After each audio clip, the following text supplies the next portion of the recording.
Hello mga kailangga, mayong aga sa tuntanan. So for today's video nga po mga kailangga, ito po ay maaga po akong nagising. Abay, ito kasing itong anak ko ay maaga din nagising, kaya ito alarm clock na po namin ito sa tuwing umaga po. Abay, ikaw na gusto pa sanang matulog mga kailangga, hindi ka na po makakatulog ulit. Simula nga po itong isinilang mga kailangga, puyat na po ako palagi. Akalain mo naman sa tuwing gabi, kaanin po ako magising, minsan nga 5 pa po. At ito nga po mga kailangga, ibinigay ko na po ito sa kanyang papa. Ay syempre naman po, tayo na po magsimula po ng ating gawaing bahay. Gusto pa po sanang matulog ng aking asawa dyan mga kailongga, pero pinilit ko na po siyang gisingin. Abay, akalain mo mas puyat pa yung itsura niya yan sa akin mga kailongga, kahit hindi naman po yan nagbantay. At ito nga po ang nadatnan ko po sa aking kusina mga kailongga. Oh. Abay, iba talaga kapag bata yung mga nasa kusina. Yes po, kasi yung anak ko po ang nagdigamo po ng aming pamahaw. Opo, dahil papasok pa po sila ng school, kaya dalawa po sila ng pinsan niya ang nagdigamo po. Ay, pasensya mga kailongga kung ano sa Tagalog yung digamo ha. Dahil hindi ko po alam kung ano sa Tagalog yung digamo mga kailongga, basta ilongga yan mga kailongga yung digamo. At ito nga po mga kailongga, pagkatapos ko nga po yan ninisin, ito na po tayo, dito na po tayo sa next level up po natin. At ito nga po mga kailongga, tinulungan na po ako ng aking anak dito mga kailongga. Sabi niya nga po para mabilis po itong matapos. Alam mo naman mga kailongga, takot po sila malay. Iba talaga kapag yung bata ay excited sa pagpasok sa paaralan mga kailongga. Kasi nga po 4:30 pa lamang po gising na nga po sila niyan. Opo, dito po kasi nakatira sa amin yung pinsan niya. Kaya ayan, yung anak ko meron na po siyang kasabay na magsaing at maghugas ng pinggan sa tuwing umaga po. Ito po kasing hatog mga kailongga ang kanila pong babaunin sa school. Bali, 6 lamang po itong paraso mga kailongga ha.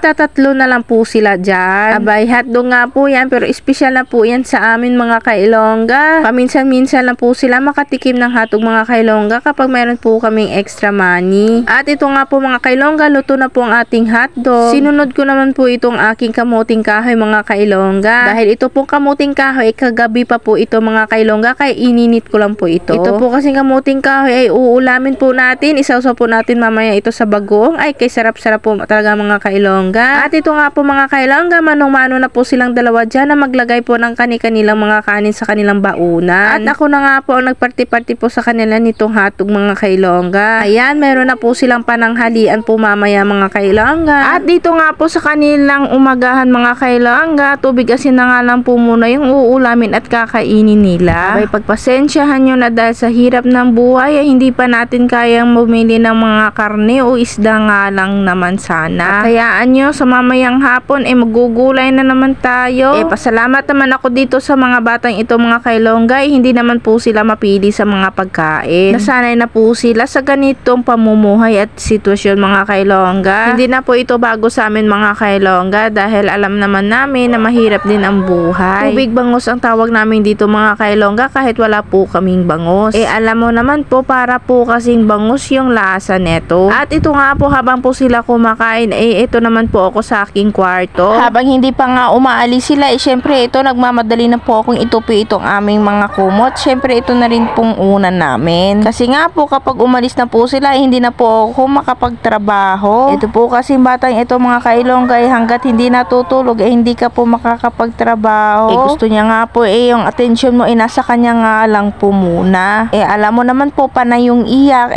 Syempre ganun po talaga basta bata po. Pinahiga na pala sa kama yung baby namin mga kailongga dahil dito alis na po sila. Maghahatid pa po siya ng estudyante at syempre pupunta pa po sila doon sa kabilang bahay para po kumuha ng gulay. At ayan nga po mga kailongga, aalis na po sila dyan. Syempre sa pag-alis po nila, kami dalawa na lamang po ni baby yung maiwan dito sa bahay. Sana nga po sa pagbalik nila marami po silang gulay na makukuha. Alam nyo naman po mga kailongga, kahit gulay nga lang po busog na po kami. Syempre kontento na po kami sa gulay dahil alam naman po namin yung gulay yung pinakamasustansyang pagkain sa lahat. At ito nga po mga kailongga, kinuha ko na po itong anak ko para kami na po ay mag-umagahang dalawa. Ay mga kailongga, ako lang po pala yung mamahaw dito mga kailongga ha. Dahil hindi naman po pwedeng kumain itong anak ko dahil baby pa po ito mga kailongga. Kumuha ako dito ng kaunting kanin. Syempre naglagay na rin ako ng isang tasang tubig ng ininit mga kailongga. Abay, ayan, kahit bagoong na nga lang nangangahirap na nga tayo dito sa bagoong pa lang. Ay mga kailongga, ang hirap ng buhay sa ngayon. Hari na po kayo mga kailongga, kumain na po tayo ng ating hindi pa mahahaw. Siyempre yung ulam ko po dito bagoong at siyempre may kamuting kahoy. Isaw-saw po natin ito. Abay wala stick na tik-tik. Ang sarap talaga mga kailongga. Kapag kasi dito ka sa probinsya mga kailongga tumira ay siyempre hindi ka po talaga magugutom dito. Ay oo naman po mga kailongga. Kaunting diskarte na nga lang dito sa probinsya mga kailongga ay busog na busog ka po talaga. Eh siyempre kapag wala kang diskarte din at tatamad-tamad ka, siyempre magugutom ka din mga kailongga.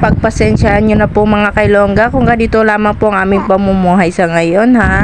At hanggang dito na nga lang po ang ating video mga kailongga. Salamat sa inyong panonood. God bless us.